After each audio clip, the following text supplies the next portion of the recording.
Hola, ¿qué tal? Mi nombre es Emiliano Hernández y voy a hablar acerca del modelo económico hacia adentro. Este modelo se creó durante el gobierno de Lázaro Cárdenas, pero se consolidó completamente en los sexenios posteriores. Se da debido a los problemas externos, las crisis y conflictos bélicos, como por ejemplo la Segunda Guerra Mundial y la Gran Depresión de 1929. En estas épocas, los países involucrados consumían productos mexicanos en exceso, por lo que México comenzó a verse afectado económicamente y la materia prima empezaba a ser escasa. Etapas del modelo económico hacia adentro.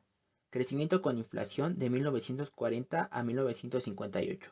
Esto básicamente se refiere a que existió crecimiento económico, pero al mismo tiempo crece el precio de productos y servicios, lo que es una desventaja para la población. Esto se da en el sexenio de 1940 a 1946, en el cual el presidente es Manuel Ávila Camacho, en 1956 a 1952, donde el presidente es Miguel Alemán Valdés, y en el sexenio de 1952 a 1958 con el presidente Adolfo Ruiz Cortines. La segunda etapa es desarrollo estabilizador de 1958 a 1970. En esta etapa se experimenta un crecimiento económico a gran escala, ya que se caracteriza por bajas tasas de inflación y una gran estabilidad económica. Se da en los sexenios de 1958 a 1964 con el presidente Adolfo López Mateos y de 1964 a 1970 con el presidente Gustavo Díaz Ordaz. Etapa de crisis y agotamiento de 1970 a 1982. El modelo comenzaba a decaer, no era suficiente para mantener la economía del país, por lo que comenzaba nuevamente la inflación. Las importaciones se reducían mientras que las exportaciones aumentaban.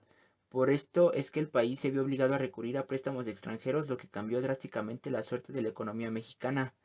Esto se da en los sexenios de 1970 a 1976 con el presidente Luis Echeverría Álvarez y de 1976 a 1982 con el presidente José López Portillo.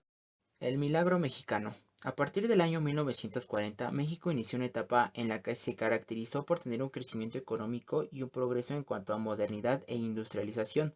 También existieron grandes cambios en el ámbito social, pero se le dio más importancia al ámbito económico, cuyo objetivo buscaba tener una economía libre de inflación y devaluaciones. Abordaré más acerca de la inflación. Creció la economía, pero al mismo tiempo estaba acompañada de un alto crecimiento de los productos del país. Al crecer la economía, creció la industria en el país. Nace la doctrina de la mexicanidad, la cual dice que debemos tenerle amor a lo hecho en México. Factores que propiciaron la etapa de crisis y agotamiento. Diferencias sociales, inconformidades, el campo era incapaz de soportar el crecimiento de la industria, mayor exportaciones y menores importaciones, aumento de precios, o sea, inflación. ¿Por qué ocurrió el movimiento estudiantil de 1968? Bueno, se dio a que los estudiantes de las universidades públicas, de la UNAM y del Politécnico se sentían reprimidos por las autoridades del país. Buscaban un cambio democrático ya que estaban hartos del gobierno de aquel entonces presidente Gustavo Díaz Ordaz. Buscaban mayores libertades, tanto políticas como civiles. Pero el país estaba a nada de celebrar los Juegos Olímpicos. Estos estudiantes causaban mala impresión y era un gran problema, por lo que el presidente decidió usar las Fuerzas Armadas, entre ellas el Batallón de Olimpia, la cual se dice que es un grupo secreto de Fuerzas Armadas. Aquel 2 de octubre de 1968 se dio la matanza de los estudiantes en la Plaza de las Tres Culturas ubicada en Tlatelolco, Ciudad de México. En conclusión, se puede decir que el modelo económico resultó en un principio, pero tiempo después este se vio afectado debido a que el gran aumento de la industria afectó de cierta manera el campo, porque este ya no era capaz de producir todo lo que la industria exigía, entonces se podría decir que terminó por afectarse a sí mismo.